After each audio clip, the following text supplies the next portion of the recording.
Welcome to the Entrepreneur Podcast, where we take a look inside the lives of the accomplished and successful businessmen and women. We'll get up close and personal with the founders of booming startups. So lean in and prepare to carry away something to skyrocket your own business. Please subscribe to our show and do leave us a review. It means a lot to us. Now, here's your host, Rajiv. Hey listeners, welcome to the Entrepreneur Talk Show. This is a show where we talk about entrepreneurship and speak to great founders, investors, and startups. Today, I'm really excited to have with us Eddie Thai. Eddie is a venture partner with 500 Startups Vietnam. It's the world's most active early-stage VC firm based in Silicon Valley and now globally. He's focused on investing in Vietnam's next-generation tech startups as well as helping develop 500 Startups offerings in innovation and the startup ecosystem development. His efforts have been covered by quite a few, Bloomberg, BBC, etc. In 2015, he was recognized as Forbes Vietnam's 30 under 30. And in 2016, he was selected as one of 50 global shapers to attend the World Economic Forum conference in Davos. Did his bachelor's at Harvard and master's at Yale, and serves on the global board of the Harvard alumni. Welcome, Eddie. Thanks for having me. Hope no gaps in the intro. Do fill it up and let us know what's going on in your world today. No, that's great. So I joined 500 Startups last year after having watched the Vietnam startup ecosystem for some time and saw that things were coming to a head. So along with Ben Tran, who I hope you'll have a chance to speak with at a later episode, he and I joined 500 in 2015 to start investing more heavily in Vietnam. So here I am based in Ho Chi Minh City. All right. And so why 500 Startups finally decided to pour money into Vietnam? I mean, a lot of it's from the macro perspective. Okay. A lot of it is from the detailed perspective as well. I mean, the macros in Vietnam are a lot like a lot of the other emerging markets here in Vietnam. It's 90 million people, very young, internet savvy population, very fast economic growth. It's been one of the fastest growing economies in the world the last couple decades. And particularly in the last couple of years, there's been more and more tech activity from increased visits from folks like Google and so on to actually Sundar Pichai visited Hanoi just a month ago. Yeah. And also we've been investing. 500 Startups has been investing here for a few years and has done fairly well on the few investments made before I joined. And so it was right about the time to get started. Okay. So we have 500 durians, 500 tuk-tuk, 500 kulfi, 500 kimchi. Any name for the Vietnam startup? The official name is 500 Startups Vietnam. Okay. Government folks here and corporate folks here are still used to, they're still traditional. But the street name is 500 Pho. Okay.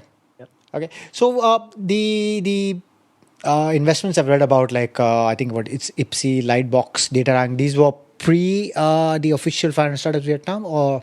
That's right. These are our pre-Vietnam. These are Vietnam-connected startups. So unlike some of the other micro funds we've established, our scope is not only startups focusing on the Vietnam market, but startups started by Vietnamese or overseas Vietnamese folks or being built by Vietnamese teams for overseas markets. So, for example, Ipsy, they're not actually doing business here in Vietnam yet, but Michelle Phan is a Vietnamese American, and she's taken the startup to go quite well. So her startup would fit quite well into our thesis, just like the startups that I'm looking at here in Vietnam. Okay. And I mean, when you all have just started, but any particular sector focus, or it's just going to be across all sectors? Yeah. I mean, if you've listened to Kylie before, he likes the phrase, sector agnostic returns religious. Okay. Okay. And I mean, being in these markets, what's the biggest difference you've seen between, let's say, I mean, Vietnam, Malaysia, Singapore, Thailand, which are smaller economies as such? I mean, what's the key differences between these markets? I mean, exactly. Every market in Southeast Asia has strengths and weaknesses. Vietnam has more people, but less GDP per capita. It has more and cheaper technical talent, fewer product designers. And so on and so forth. But what really gets me and Ben the most excited about Vietnam is the technical talent as well as the hustle of the founders. Correct. Yeah. So, I mean, one of the common things I hear from fellow investors visiting Vietnam is that there is no other country in Southeast Asia where the entrepreneurs hustle as much as Vietnam. Yeah, that's great. And I mean, I don't know if you were there, I mean, in Vietnam in the early 90s, but could you briefly describe the Vietnam's tech scene probably in the 90s or early 2000s compared to now? Exactly. So my first visit here was 2001, and Okay. back then there were like 4 million internet users, virtually zero smartphone users. You started to see some of the Web 1.0 kind of opportunities Okay. arising. But now it's quite different. I mean, you have more than 10x the number of internet users, and a lot of them are mobile first. Okay. Whereas earlier on, like I said, a lot of it was 1.0, kind of like very basic job listing sites, very basic e-commerce sites. Now you're kind of, I mean, just to to be a little bit cliche here, you're seeing a lot of Web 2.0, Web 3.0 things, a lot Correct. of mobile first solutions. Correct. I mean, do you think the recent big investments and valuations justified? Do you see a correction happening? Though it's already happening, but do you see further correction happening in 2016? I mean, I expect corrections to happen in markets where it's already been quite hot. So San Correct. Francisco, China, India, they should continue to see some corrections. And most of these corrections are actually going to be at the later stage where they've already hit kind of unicorn valuations. But in a market like Vietnam, where it didn't get super hot to begin with until perhaps now, there shouldn't be any correction. Okay. And out of, the startups that 500 has invested in Vietnam over the past few years, which has been the most successful till date? Yeah, I mean, we've had a couple of companies go on to raise a couple of rounds. We've had one or two acqui-hires at this point. Okay. But it's been quite young. I mean, 500 Startups has been investing here just for a couple of years, and I've been investing here since last year. So our first vintage is starting to raise now. But, there's a couple of teams that we're quite excited about. One that I've talked about quite frequently is an app called Elsa. It's founded by two Vietnamese women, Stanford graduates. Leveraging machine learning and speech recognition technologies to help people anywhere with a phone to learn proper English pronunciation. Provides instantaneous feedback on pronunciation, syllable by syllable, and advice as well on how to correct that pronunciation. Okay. And when you're investing, how would you evaluate a business plan or a pitch deck? I mean, what do you think are the key thrust areas you would look at? Yeah, sure. So, I mean, most of us at 500, we generally wouldn't look at a business plan. But, I mean, as far as the review of deals, we're not, to be frank, we're probably not that far off from a lot of other VCs at this point, except we're willing to go a bit sooner. We think traction speaks louder than anything else. Absolutely. Yep. But beyond that, the team is obviously the anchor for all of this. So even if you've got good traction, but the team is shady or what have you, it's difficult to go in and to put your money and other backing behind that. So if it's a diverse team, a complete team, a team that's worked together for some time, that's all great. One of the things that we can't do here in Southeast Asia and Vietnam as much as we do in San Francisco is look at founders who have already had exits before. Because as we know, Southeast Asia doesn't have that many exits Correct. yet. But other than that, I mean, we have, I think the fact that we come in earlier is a key differentiator. We can come in and help make sure the teams are getting set up right, that they're getting connected with folks who could fill out their core team if they don't already have those, bringing in other co-investors and business partners right up at the beginning so that they're really well set up for a raise 12 months from now. Okay. And what do you think are the typical criteria that you as an investor would look at, let's say, at different levels of funding, let's say at seed level or a Series A, etc.? Is it different each time or? I think the weighting is different over time. Early on, for example, team and unit economics are the things that we have to look at more than anything else. For example, later on down the line, you might look at raw revenue and raw profit. But obviously, it's difficult to expect an early stage startup to have a profit. So we have to leverage other information instead. Okay. And in your view, what would you define as success as an investor? Well, success as an investor technically is getting our LPs a ton of money back. So. But I'm also here because I think technology startups, perhaps more than any other private sector entity, have an opportunity to improve the lives of consumers, to improve the way that business is done here. I mean, Vietnam's come a long way in the last 20 years, but there's still a lot more that can be done to share the opportunities that I had growing up in the U.S. Across society. Likewise, the Vietnamese businesses have done quite well in the last 20 years, but the competition from international players is only going to increase. And so, it's best to equip them as much as possible with the best technologies, and that'll help them perform better. It'll help create more jobs. It'll help the economy grow overall. So, Yeah. Okay. And do you think, let's say, a startup raises too much money, the more than it needs, is that a good thing? I guess in the context of the market turmoil in the tech sector, it couldn't hurt to have a little bit more gunpowder. But there's always the risk of raising too much at too low a valuation, which could really cripple the subsequent fundraising rounds. I mean, if the founders, and we see this a lot in Vietnam actually, if the founders are taking seed rounds and getting diluted below 50% already, then by the time they get to Series B, Series C, they're not going to have much of a stake left in the company, and therefore they won't stay motivated to stay all the way through. So we're trying to help our founders find the right balance of having enough gunpowder in case things get rougher, but also making sure we're keeping them mindful of the long term. Okay. Well. What's your take on the IoT space in Southeast Asia? I think IoT has a lot of opportunity. It's going to be really challenging. Hardware gets commoditized very fast. 500 Startups focuses, therefore, on software. Okay. That's clear enough. Okay. Your take on single founder versus a team? Love multiple founders. Okay, that's pretty okay. And could you share with us probably the few of the best pivots taken by a startup that you have noticed? Interesting. I think in Vietnam, our teams have not had to pivot a lot yet. Okay. We will soon. I mean, pivots are natural. I think the key is to pivot early and often at the beginning, as opposed to stay down a road for a year or two before realizing you have to pivot. Okay. And what do you think are the biggest mistakes that you have seen angel investors tend to make when they deal with founders?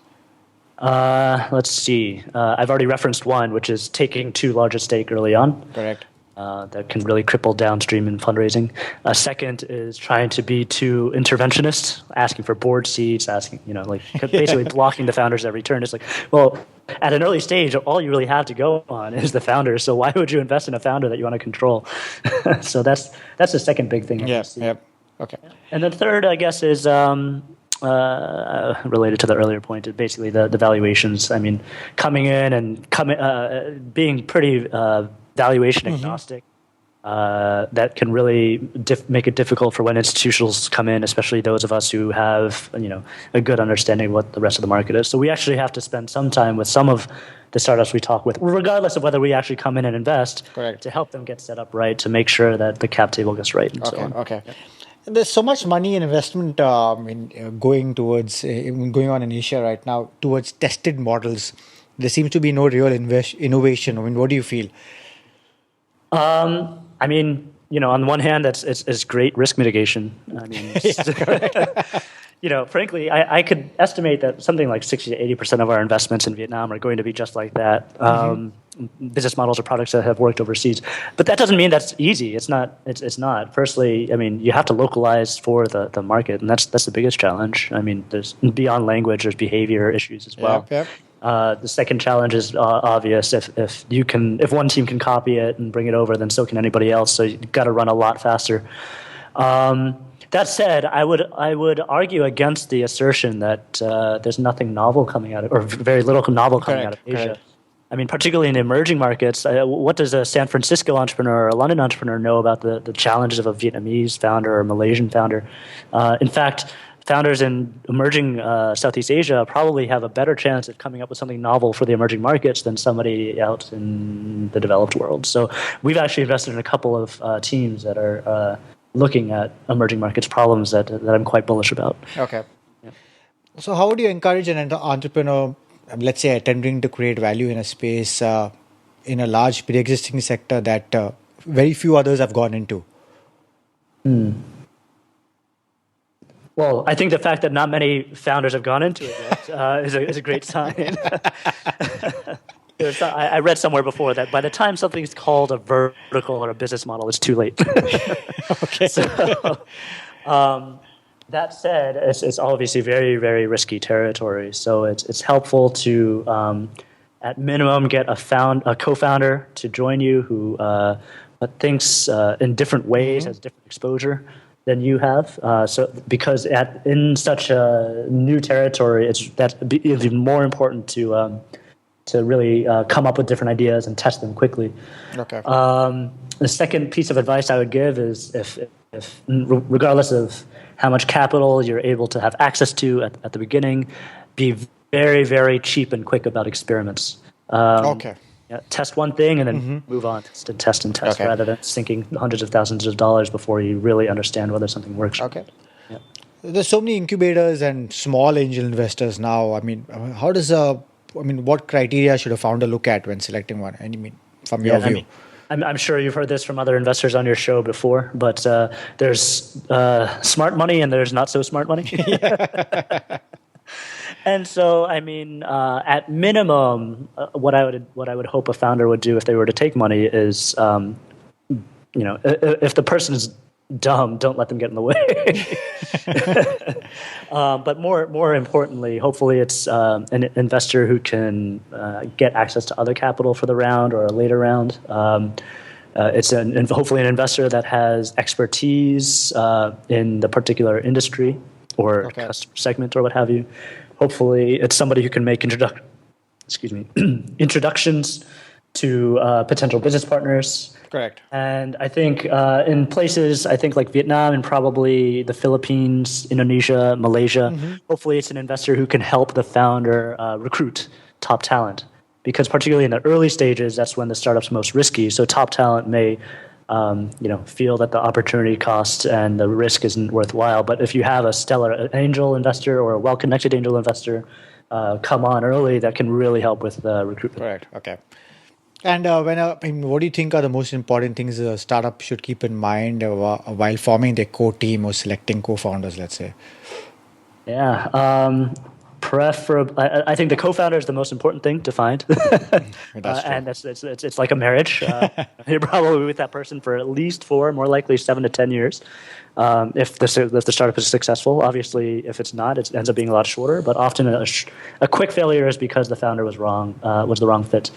And that may be due to differences in work style, differences in communication, and what have you. So it's helpful to look at people that you've worked with before, if you can, or at least to have a trial period where you can see it go. Okay. It's also helpful to set up the founders' agreements right at the beginning. And true. Yeah. Yeah, maybe some of your listeners who've come or guests who have come before have talked about founders' issues. If the common failure we've seen is, let's just split it 50-50. Yeah. Obviously, something always happens where you can't find agreement, and the worst case is for things to get stuck, and then you have to deal with a messy divorce. So. Okay. Yeah, so those are the big things. Besides that, it's finding people who are smart beyond the founder. It's finding people who are smarter than you in the particular area, that share your passion, that you can really trust, that you feel like you don't have to micromanage. Because I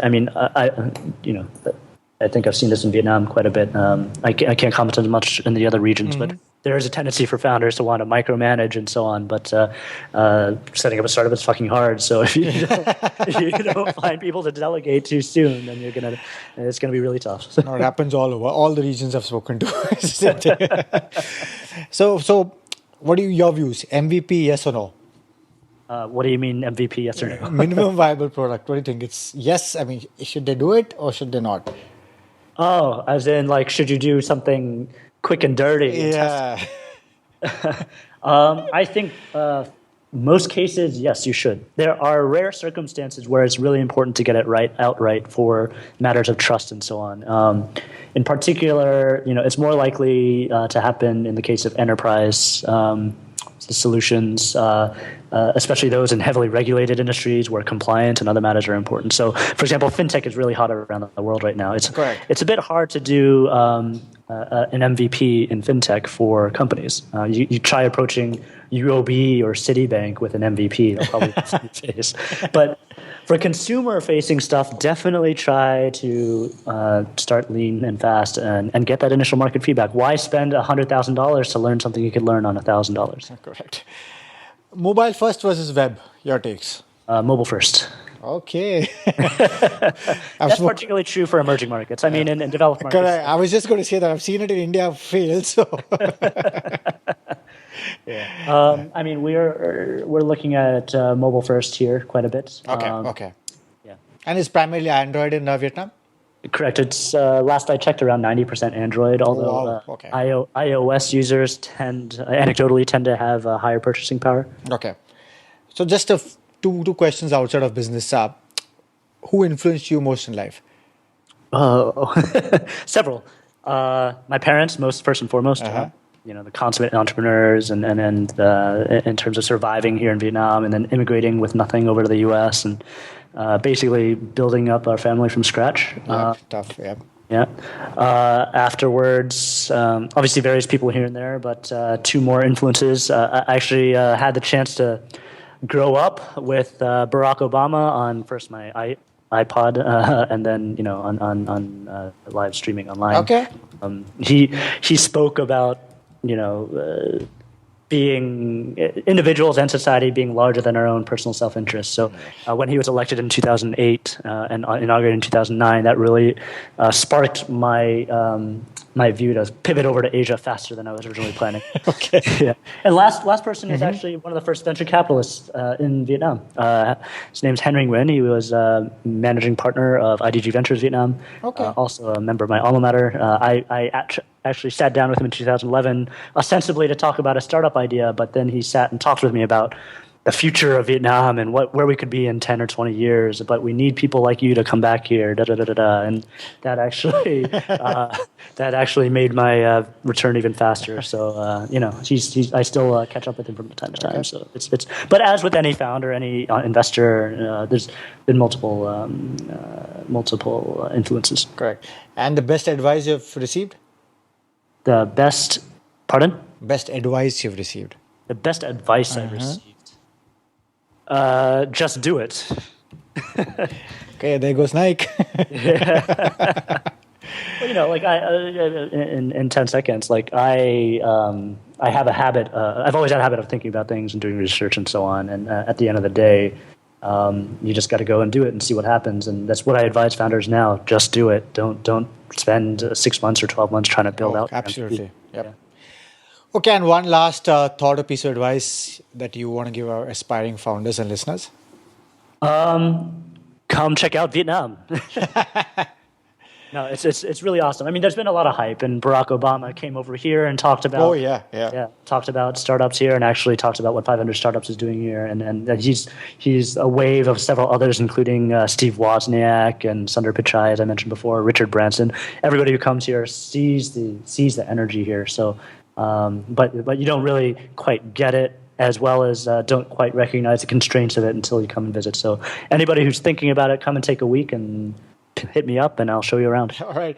And please let our listeners know how they can reach you and 500 Startups Vietnam. That's right. You can email me at eddie@500startups.com or check out 500.co/Vietnam. All right. Again, Eddie, thanks for taking the time to talk to us and inspiring our listeners to start their own ventures. And all the very best with 500 Startups Vietnam. Great. Thanks. All the best to you as well. Do visit us at theasianentrepreneur.com to get the show notes, and please subscribe to our show on all the platforms, and do leave a review on your thoughts about the show. Thank you. Thank you for listening, and please subscribe to the show so you don't miss an episode. Our hope is that you are encouraged by what you've heard, and you can put these same concepts and mindsets to use with your own style. See you next time as we discover more about what it takes to be an accomplished entrepreneur. In the meantime, head over to theasianentrepreneur.com and check out show notes and other information to motivate you in your entrepreneurial endeavors.